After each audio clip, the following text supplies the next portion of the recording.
It's Wednesday, which means we're back in the pavilion with another Pink Slip to Power Move story. And if this is your first time here, every week we're bringing you stories of real people just like you and just like me who have been laid off and turned their layoffs into blessings in disguise. And this week we have Lindsay Jones and her story from service industry shutout to service of humanity.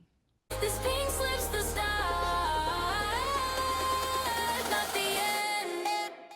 Welcome to Pink Slip Pavilion, Lindsay. We're so excited to have you here in the pavilion with us today. Hello, I'm happy to be here. Well, we have to ask the most important question. Have you ever gotten a pink slip? Let's start there. Yes, I definitely have a few times in my life in a few different places.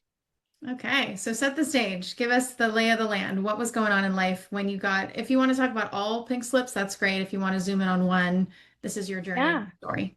let's zoom in on the most recent one. It was about 9 years ago and set the stage.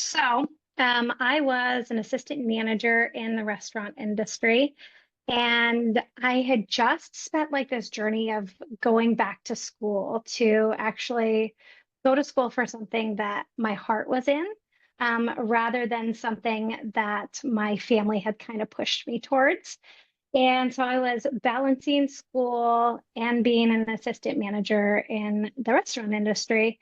And I was like at this point in my life that I had been praying. And, religious call it prayer, spirituals call it manifestation, science calls it the quantum field, but asking for kind of some guidance. I was overextended at work, kept failing classes in school for something that I was truly passionate about, but was having a really hard time personally letting go of the job itself and that as a current career. I was also about to be married, and I got laid off while my husband was gone at his bachelor party in Las Vegas. Oh my So so interesting time to tell him, not wanting to tell your significant other and ruin their trip, but also not wanting to hold anything back. I did tell him, and ultimately it turned out to be a good thing because the company made the decision for me. I had unfortunately lost faith in the moral integrity of the company.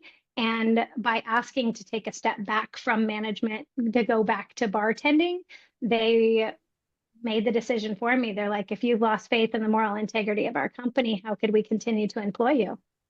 And I'm like, fair question. So that's the stage.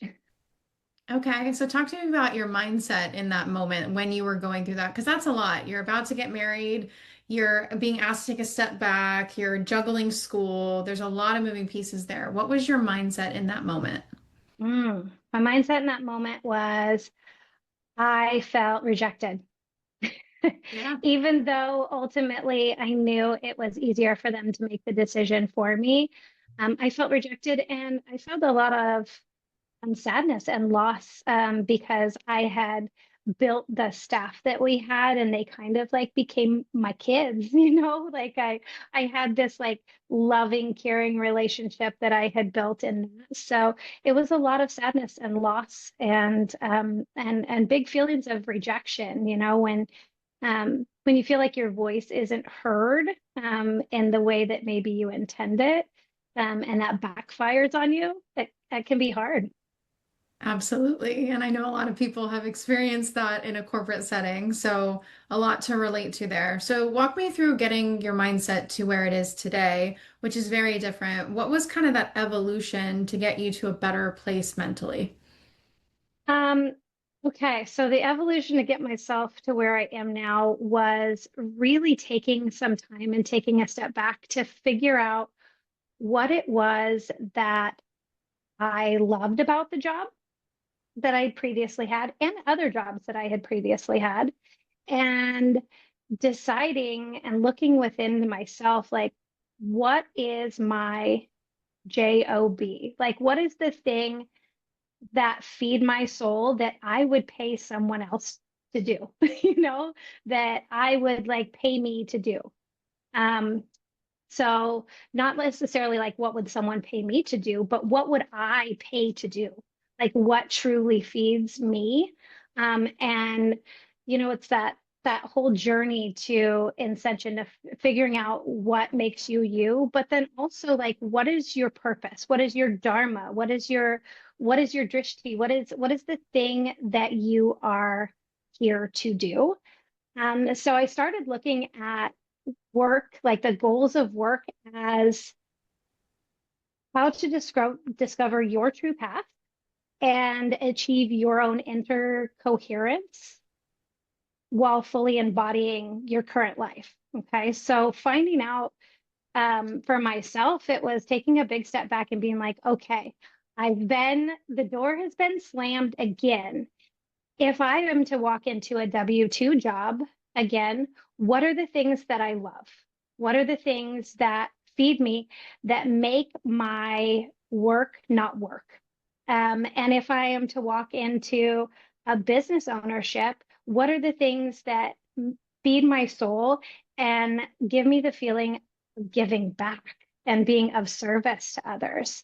So it was a long journey to get there, a lot of, I took some time off, and, lived that unemployment route for a while. And then when it was time to go back to work, I had to really do some soul searching and be like, okay, what is something that I can do that I can leave at work and still follow my path of getting an education, and being back in school.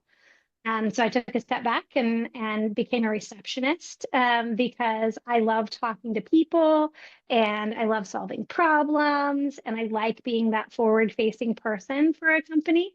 And was ultimately drafted by a human resources director because she saw potential in me. And that moved me into the direction where I am now. So even though I didn't necessarily think that a receptionist job was going to lead into my future, I wanted to take a step back and focus on my schooling. I still ultimately got to where I am. I graduated college while also being able to work a job that I loved. And in finding human resources, I was able to find those pieces of myself that really love what I do as my matrix job, but also plays into my soul career. So I'm able to help people through those tough times in their life, like the transitions we're talking about here. You deal with layoffs. You deal with people who go out on leave, or they have things that happen in their family, or they have their own mental health crisis, and being able to support those people through that time really feeds my soul. And if I hadn't had taken a step back and been like, what do I love to do? I love people's mind. I love helping them. Okay, why do I like helping people? How can I help people? How can I be the truest version of myself in a society that is driving so far away from human connection? What are the human pieces of me that are my favorite parts of being that I can bring to that next space? Yeah, so that's a little bit of it. I know that was a lot. I love the self-discovery journey though, and I think it's important for people to hear what that looks like and what it looks like to take a step back, but some of the questions you were asking yourself. I also want to highlight you took a step back at work and became a receptionist to really focus on school. I feel like there's this stigma sometimes of taking a step back to go forwards, and it's actually a very common and very necessary thing in a lot of ways for people, depending on what's going on in life, what route you're trying to take next. So I just want to highlight that for anyone who's listening, that just because you take a little bit of a different direction or a perceived step back, right, doesn't mean that you're going backwards. It means that you're rerouting and you're kind of recalibrating the direction and the priorities in your life. And I just think that's important for people to hear, especially right now with so many things changing and you might change industries and there's so much that can feel like a backward step that's actually really just a recalibration. Yeah, the new path. All roads New lead path. home. So let's talk blessings because I feel like that's a great segue into what blessings would be like missing in your life had you not had this last layoff.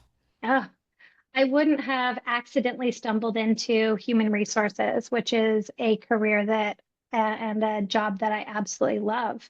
And I don't think that without the human resources job side of stuff that I love, I wouldn't have even leaned into or found my true soul passion for leading people as my purpose.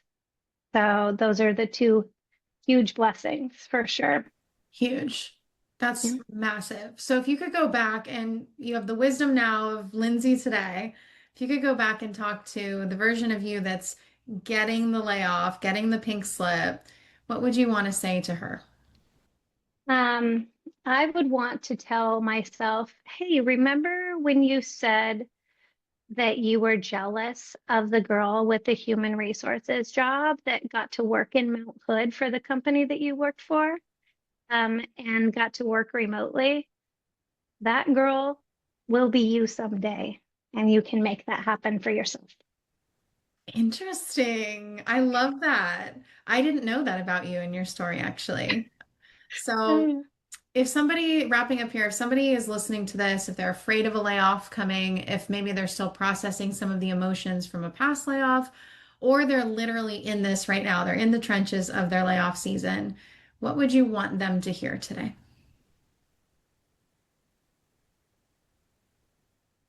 If you want to understand the answers of the universe, think in terms of frequency. So, finding your way back to yourself, your own internal coherence, and your own internal vision of your future, I would say is the biggest step. And I know that some people don't have that liberty. You have to work to survive. But I would encourage you to live to work. You know, we have to work to live, but find that thing for you that makes you want to live to work. Find that thing. You may not know it right out the door, like I didn't, stepped into a receptionist position.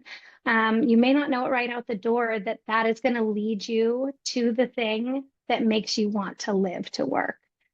We are all here on this journey of self-discovery, and each path that you take, like I said, all paths lead home. You know, you make your own path, but it's just like going to the grocery store. You go to the grocery store, you can take six different roads to get back to your house. That is what this life is about. And it is your ability to pivot and find the joy and the things that feed your soul, and then move towards that next thing. Grounded, coherent action based on your core values of things that make you happy, whether you're wanting to walk back into a W-2 position. Remember that you are interviewing that company just as much as they are interviewing you. And if you are wanting to walk into entrepreneurship, start before you're ready. You may have a vision, you may have a dream, um, and you may not be ready. I sure know I wasn't when I started, but that dream has evolved to a place where I have found my true direction. So either way, Ascension, look within yourself and truly figure out what your core values are and what makes you you and what makes you happy that you want to share with the world. Incredible advice. And you're never ready. I think we both have discovered that you're never ready. Well, thank you so much, Lindsay. Honestly, incredible advice. I hope that somebody's listening to this and will take that and like really sit with it and make a choice towards who they want to be next and how to get through this season. But thank you for joining us. Thank you for being vulnerable and sharing your story. It will impact someone, I have no doubt, and hopefully we'll see you in the pavilion again soon. Thank you. Well, there you have it. Another guest that didn't just grow through their pink slip and turn it into a power move, but found themselves in the process. Now, we at Pink Slip Pavilion will never dispute that layoffs are challenging. And I think every single guest that comes through these doors will honor that. It is a challenging experience, especially when it's unexpected. But there's so many incredible stories of people that have reconnected with themselves the direction they want to go in, found themselves, started new things, taken career pivots. There's so much that can come out of this season for you. So if you're walking the season right now, we are here for you. We support you. And I hope that you believe that something better is on the way for you. If you want to connect with Lindsay, all of her contact information will be in the description of this episode. And we'll be back next week and every Wednesday with another story to prove to you that your pink slip is just a power move in disguise. I'll see you next week. This pink slip